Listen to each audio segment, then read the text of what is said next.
Hey guys, welcome back to my YouTube channel, Kina Umpile Khwabane. If you're new here, welcome. Please make sure that you subscribe, and if you're a returning subscriber, thank you so much for coming back. Make sure that you like, comment, share, and subscribe. Please make sure that you like the video, guys. Please like the videos so that it can reach a broader audience. So today I just thought, let me talk about some of the advices that I received before getting married, which I still hold daily, and I still make sure that I lean to them and I implement them in my marriage.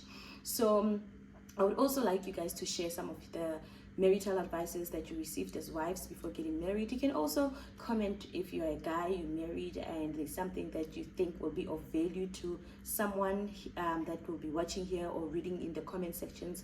You can just drop a comment so that we all get to learn and better our marriages.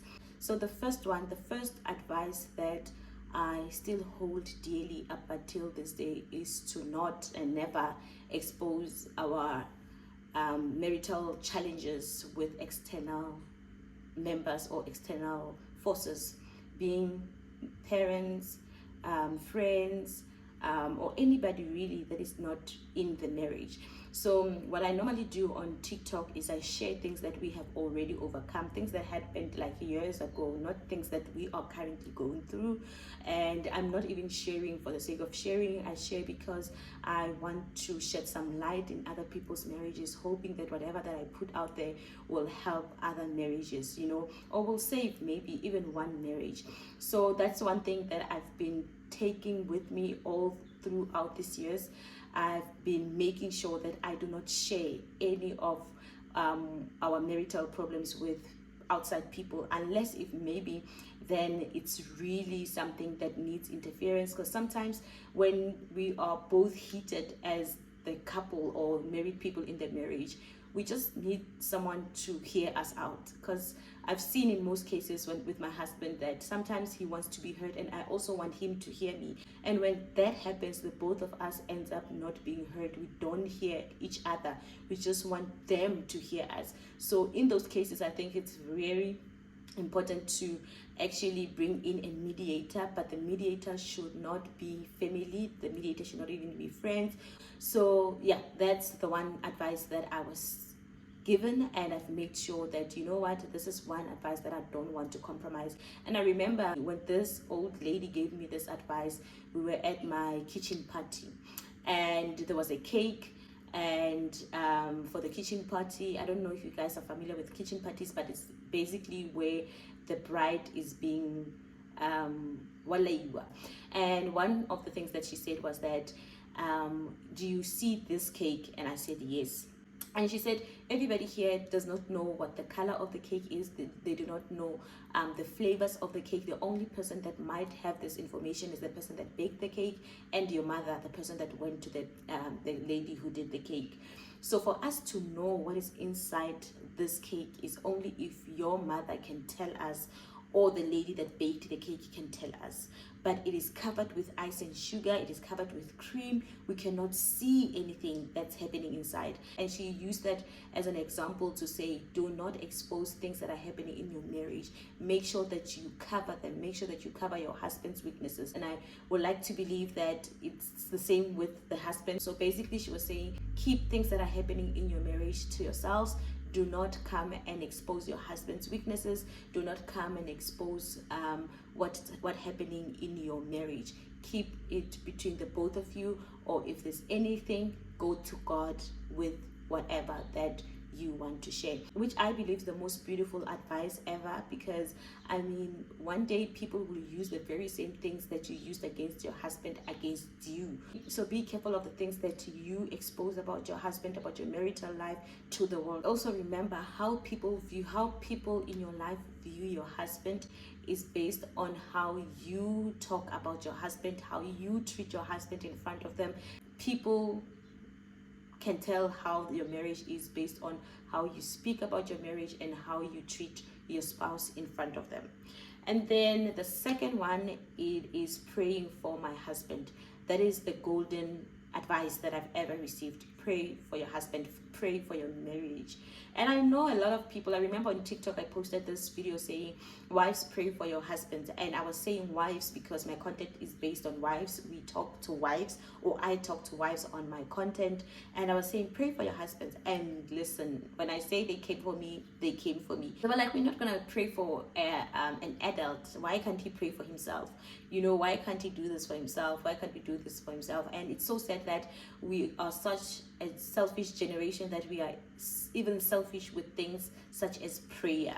You know, we are so selfish with things such as prayer.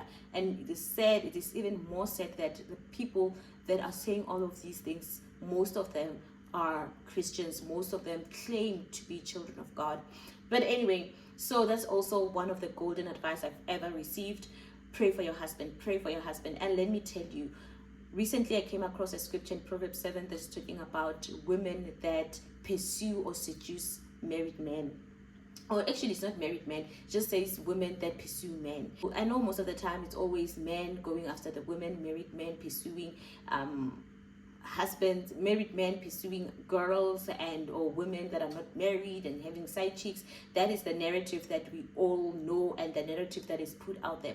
But there are women that pursue men even though they know that these men are married. And please let us not make this video about that. This is just an example to go and say it is very important to pray for our husband. I remember one of the examples that she made was, when you wash your husband's clothes or you iron them, pray for his clothes, pray for his clothes. Put your hands and lay your hand both literally and figuratively. Pray for your husband. Make sure that you pray for each and every area of his life. Pray for his spiritual life with God. Pray that he leads you the way God expects him to lead you. Pray for his finances.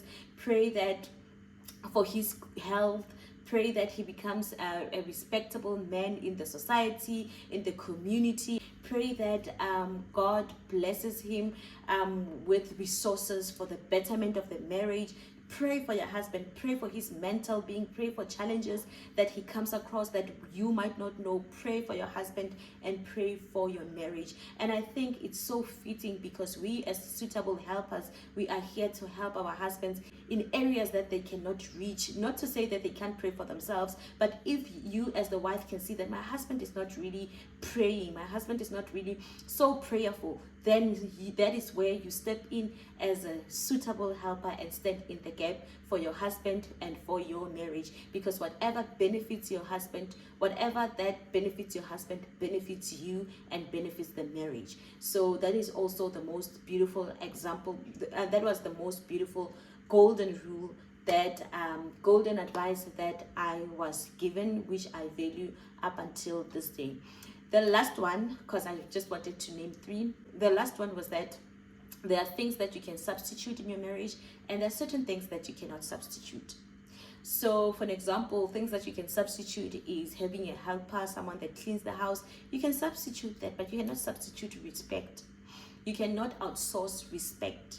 It needs you as a wife. And let me tell you, if there's anything that I've learned and realized throughout these years of being married, is that my husband doesn't care about other people respecting him. It's not even whether they respect him or not, it's fine, but the respect that comes from me means everything to him.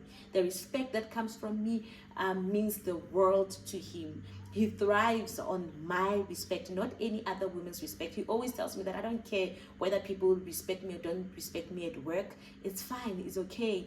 But when my own wife does not respect me, then I feel devalued as a husband. You know, I feel unseen as a husband. That's just an example to say there are things that we can substitute and there are certain things that we cannot substitute. You know, in my house I make sure that I cook. Yes, I do have someone that comes once in a while, but even on days that when they're here, I make sure that I cook.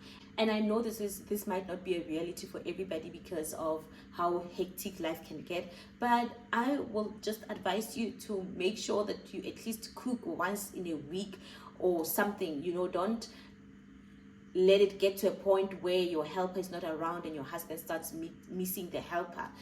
We should be of impact and of value in our marriages to a point that it is felt when we are not there or felt when we are not the ones doing certain things. Let it not just rely on don't just rely on people doing certain things for you, or for your household or for your husband. It's so sad that we can get so comfortable and so relaxed as wives to a point that the helper knows where your husband things are. So instead of your husband coming to you to ask you, babe, where's my sock, he goes to the helper to say, hey man, have you seen my socks, have you seen where I put them? And as much as the helper is there to help, you are the suitable helper to your husband. So let us not relax, let us not get too comfortable in the business of everyday life. Let us preserve space to serve our husbands. Let us preserve space to serve our marriages. So yeah, I think those are the 3 golden advices I received. Please make sure that you comment some of the advices that you have received. We would like to learn from you. We would like to see if there's anything that we can take and implement in our marriages for the betterment of this beautiful institution, which is marriage. Thank you so much for watching. Please make sure that you subscribe, you like, you comment, and mostly share the video so that it reaches a broader audience. Up until the next one, you guys.